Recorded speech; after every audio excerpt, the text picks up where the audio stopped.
refiere a las relaciones existentes entre el poder ejecutivo y el legislativo.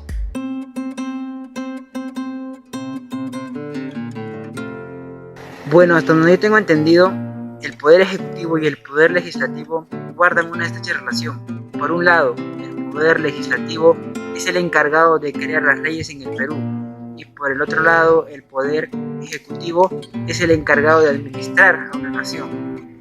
Y como todos sabemos, el máximo representante de este poder es el actual presidente del Perú, Martín Vizcarra. Muy mala, yo creo que todo este problema se presentó en el 2016, cuando Kuczynski ganó la presidencia y el Fujimorismo tuvo dominio casi en todo el Congreso, ¿no? Y le hizo casi la vida imposible al Poder Ejecutivo, que cuando inició Kuczynski, me acuerdo que tuvo un gremio ministerial muy potente, ¿no? Y al inicio, me acuerdo que censuraron a su ministro de Educación, que era Jaime Saavedra, y luego Kuczynski puso a Mary Bloom Bartels, y también la sacaron a ella, ¿no? Y era muy obvio. Pero incluso, para que no la saquen, su premier, que era en esa época Zavala, que era un buen premier, fue para defenderla y mandó voto de confianza, y no le dieron, ¿no? Y casi la mitad del gremio ministerial tuvo que salirse, ¿no? Y eso obviamente da una mala imagen de la estabilidad política del Perú para la región de Sudamérica y para el mundo, ¿no? Para lo que es tema de inversión, tema de economía. Y bueno, yo espero que el próximo año, tanto el Congreso como el Poder Ejecutivo, que es el presidente, sea un partido. No sé si sea tanto socialista, pero si los ambos poderes, que para mí son los dos más fuertes del Perú, son de una misma ideología, capaz se puede hacer un poco más de desarrollo, ¿no? En sí. Si bien el poder relaciones entre el ejecutivo y el legislativo es muy importante, y aunque la persona de a pie no tenga mucha información, lo primero quizás que se le venga a la mente sean relaciones en cuanto a leyes, cuestiones de censura, vacancia presidencial. Las funciones que tiene el Congreso son de representar, legislar, fiscalizar, controlar políticamente. Podemos verlo en el régimen de excepción, que el poder legislativo le prestó el poder al ejecutivo mediante las delegaciones de facultades legislativas. Si el presidente quiere cruzar la frontera, necesita pedir el permiso del Congreso.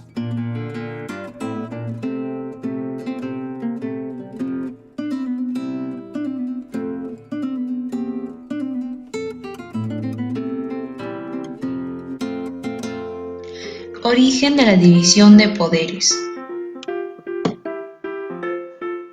Fue Charles Louis II, o más conocido como Montesquieu, quien con ayuda de John Locke en su obra clave El espíritu de las leyes inventó esta división de poderes.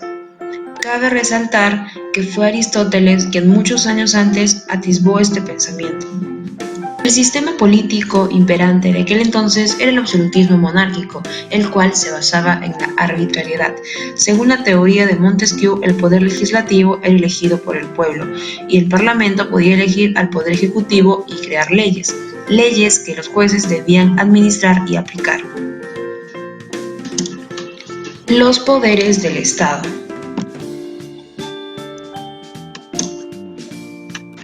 El poder ejecutivo.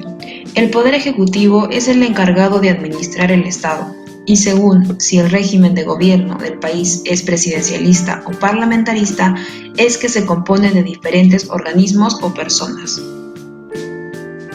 El sistema en el Perú. El Perú detenta un sistema de tipo presidencialista. Según el artículo 110 de nuestra Constitución Política del Perú, o Carta Magna, para ser elegido como presidente, primero debe ser peruano de nacimiento, segundo, tener más de 35 años de edad y por último, gozar del derecho de sufragio. El poder legislativo está facultado para crear leyes que rigen a toda una nación. Desde el año 1995, el Perú tiene un Congreso unicameral, es decir, que tiene una sola cámara, los cuales son elegidos por todos los departamentos del Perú por un periodo de 5 años. El Poder Judicial. Al igual que los demás poderes, este se encuentra dotado de autonomía e independencia y tiene como fin administrar justicia. En el Perú, el máximo órgano jurisdiccional es la Corte Suprema de Justicia de la República del Perú. La relación entre el poder ejecutivo y legislativo. El derecho comparado. En el mundo hay sistemas estables e inestables, monárquicos y republicanos. En Europa predominan, con ciertas excepciones, los gobiernos parlamentarios, mientras que en América Latina los regímenes de tipo presidencial. El sistema inglés. El sistema inglés es importante por varias razones. Primero, por su aporte a la teoría de la separación de los poderes. Segundo, por su contribución al sistema político. Y finalmente, por su contribución a la ciencia política. Dentro del sistema inglés tenemos a la monarquía representativa, el cual hasta el día de hoy se dice que tiene un régimen político monárquico. Las leyes se crean en base a formulaciones francesas. A continuación tendremos un ejemplo. Una monarquía potente y sin embargo limitada a un papel representativo. La reina de Inglaterra lo es también de 16 estados independientes y es la jefa de la Commonwealth. Funciones del monarca. El monarca está facultado para ejecutar funciones que debe realizar obligatoriamente, entre las cuales tenemos: el monarca británico promulga las leyes, el rey nombra al primer ministro y por último puede decretar la disolución de la Cámara Política. ¿Por qué el Parlamento inglés no decreta la abolición de la monarquía y lo convierte en una república? La monarquía es símbolo en Inglaterra e incluso fuera de ella. Además representa la lealtad y el patriotismo. En la corona se centra la totalidad de la vida política nacional. Sistema de los Estados Unidos. Sistema federal. Las funciones de gobierno se encuentran repartidas entre un poder central y unos estados asociados. Sistema presidencialista. Este sistema de gobierno surge en Estados Unidos y es contrario al parlamentarismo. El poder ejecutivo. Este poder se encuentra formado por el presidente, el vicepresidente y el gabinete del presidente, que se encuentra compuesto por los 15 secretarios de departamento. El poder legislativo se encuentra conformado por una Cámara de Representantes y el Senado, que en conjunto forman el Congreso de Estados Unidos. La Cámara de Representantes la integran 435 representantes, los cuales son elegidos proporcionalmente por los estados. El Senado, integrado por 100 senadores, con un tiempo de mandato de 6 años. Sin embargo, un tercio del Senado se renueva cada 2. Para ser parte del Senado en Estados Unidos, debes tener los siguientes requisitos.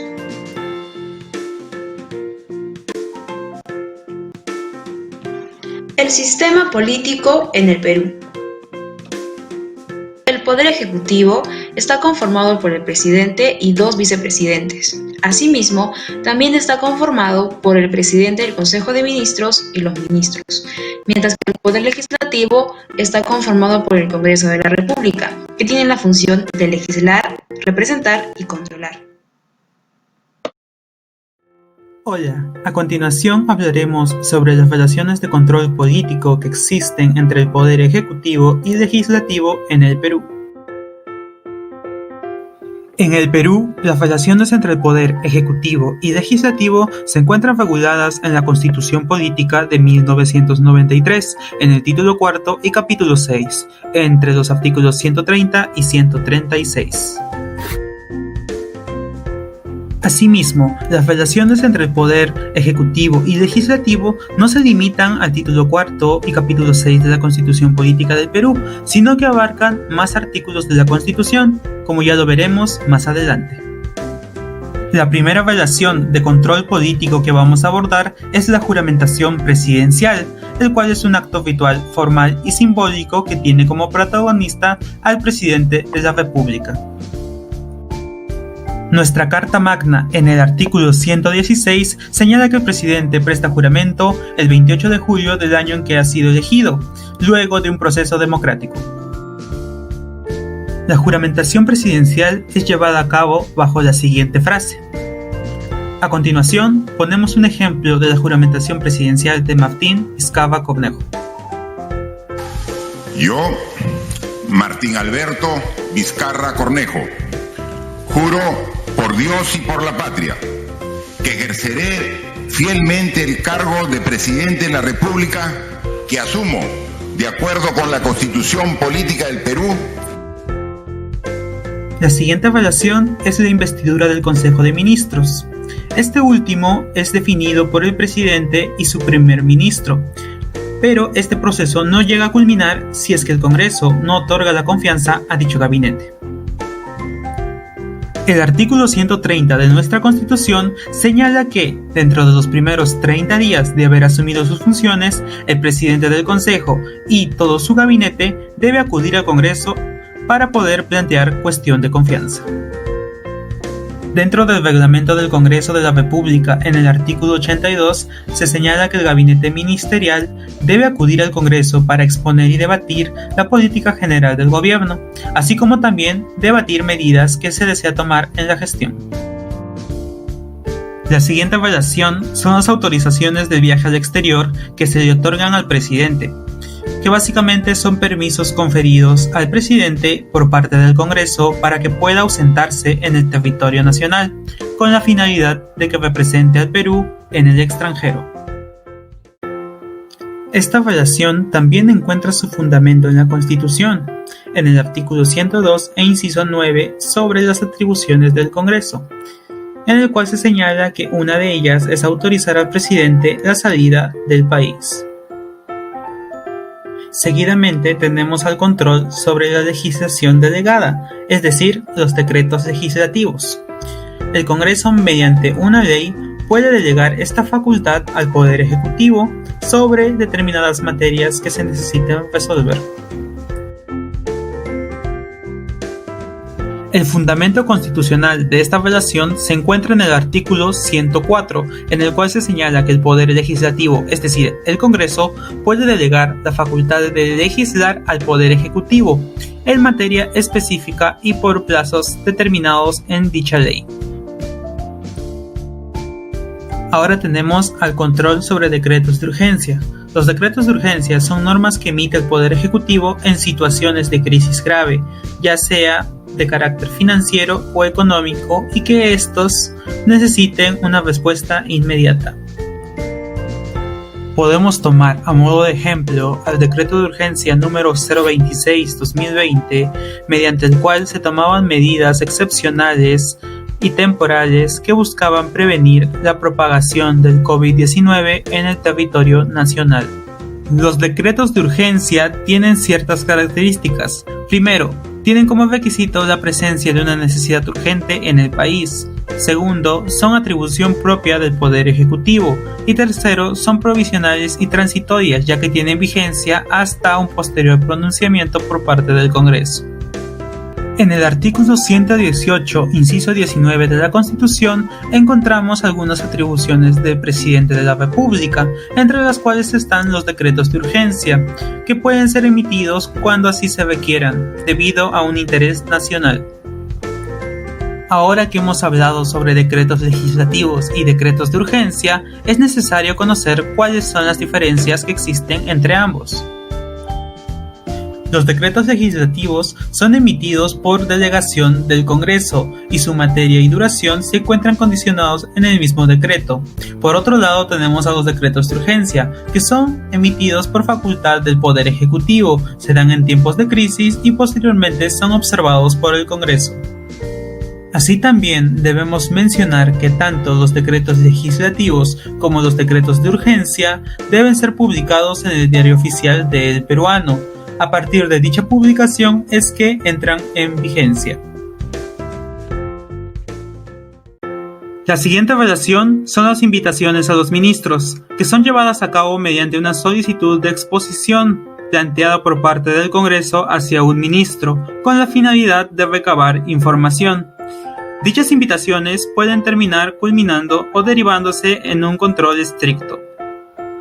Las invitaciones individuales a los ministros encuentran su fundamento en el artículo 84 del Reglamento del Congreso, en el cual se señala que éstas se acuerdan mediante la moción de orden del día tramitada en forma simple.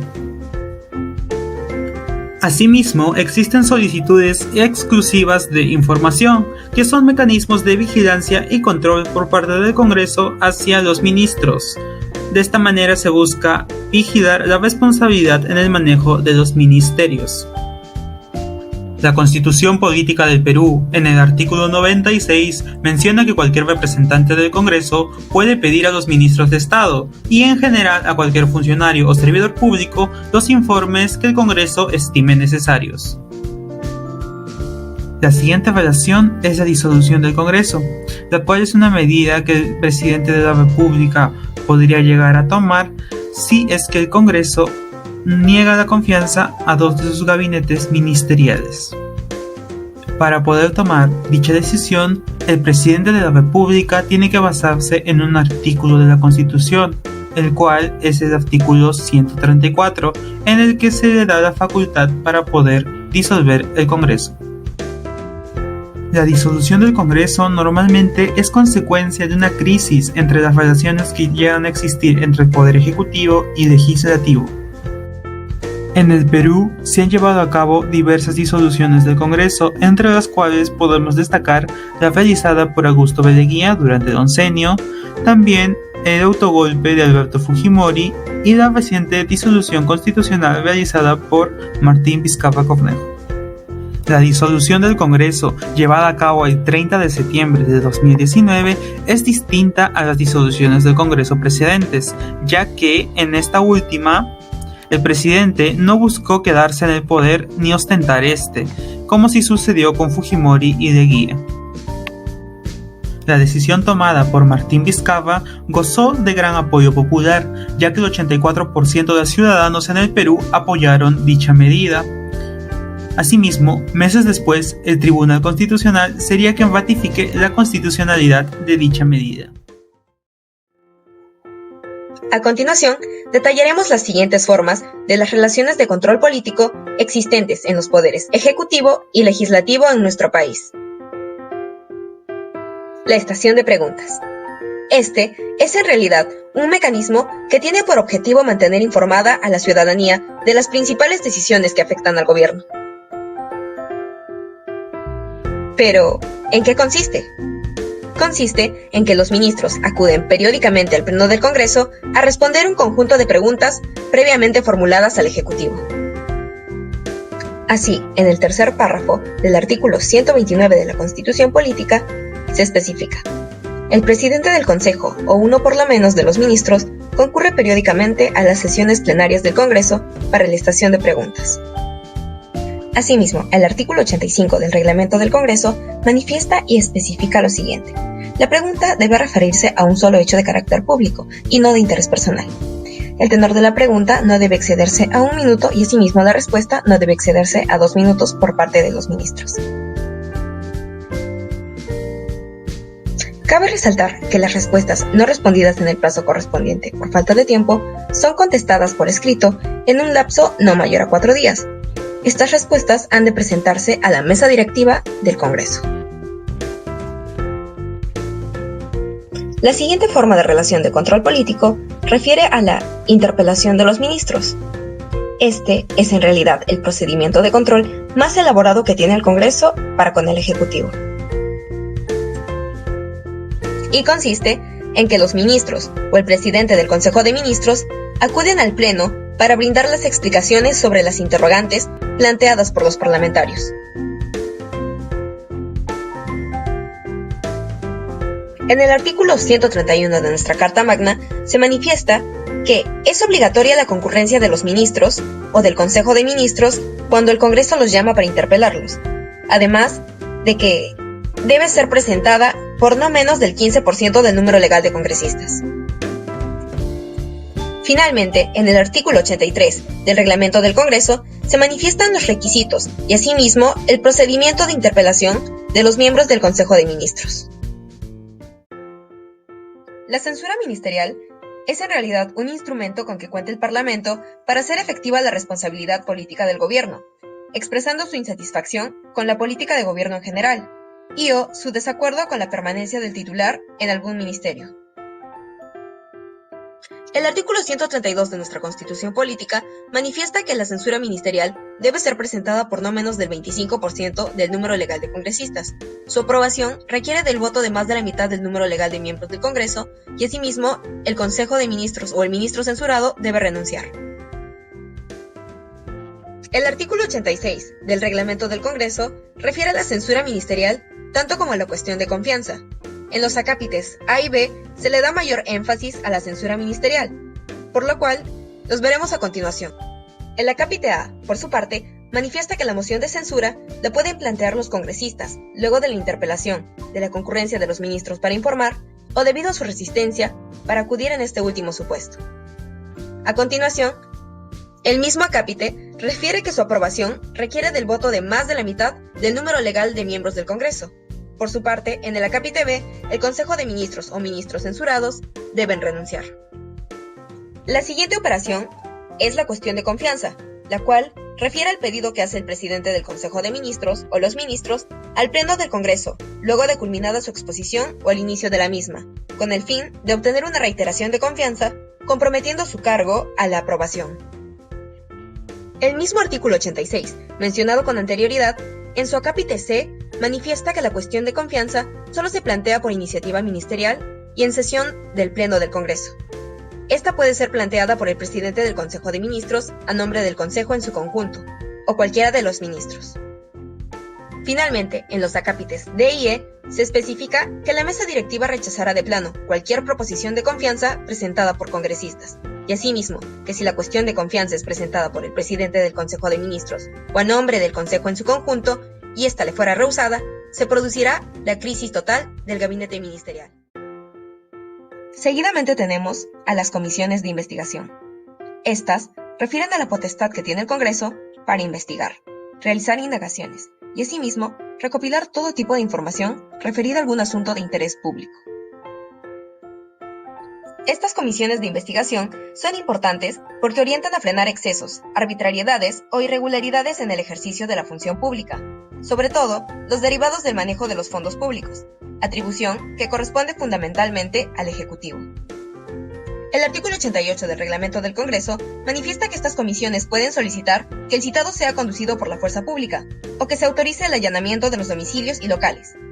Cabe resaltar que se salvaguardará el respeto de los derechos a la intimidad y al honor de las personas.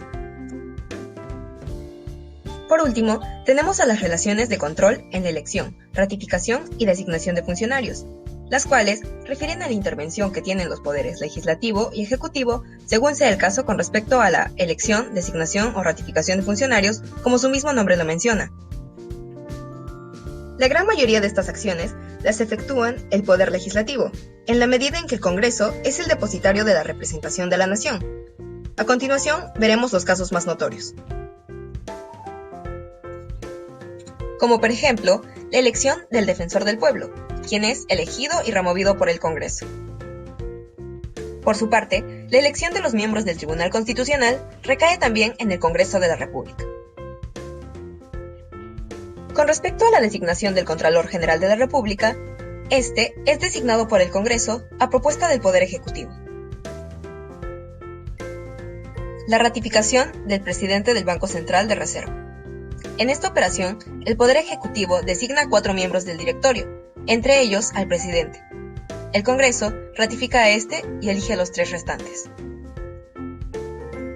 Finalmente, tenemos la ratificación del Superintendente de Banca y Seguros, el cual el Poder Ejecutivo designa, correspondiente a su periodo constitucional, ratificándolo al Congreso.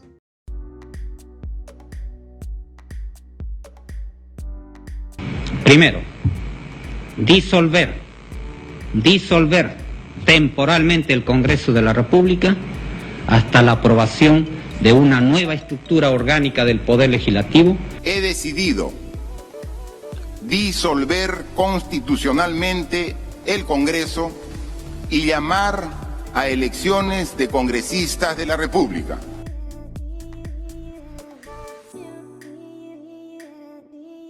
En los últimos años, las relaciones entre el poder ejecutivo y el poder legislativo han sido pésimas, ello motivado probablemente por las amplias diferencias políticas que ha llegado a existir entre el Congreso y el gobierno.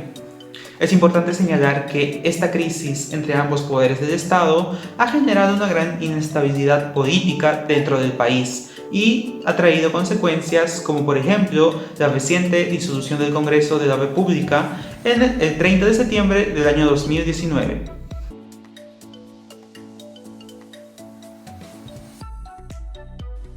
No, ya que actualmente la estructura organizacional, así como el pilar común social, resultan de una matriz muy desorganizada, y esto acrecentaría de alguna manera la corrupción.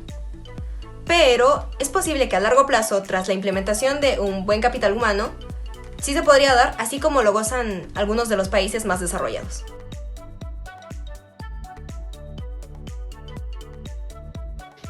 La división de poderes es un principio de organización política que se basa en que las distintas tareas asignadas a la autoridad pública se encuentran repartidas en órganos distintos y separados.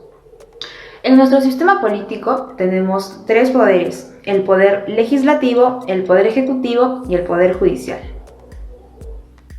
A manera de conclusión, podemos señalar que en la actualidad en el Perú tenemos un sistema de gobierno presidencialista. Asimismo, el Perú presenta tres poderes del Estado: ejecutivo, legislativo y judicial.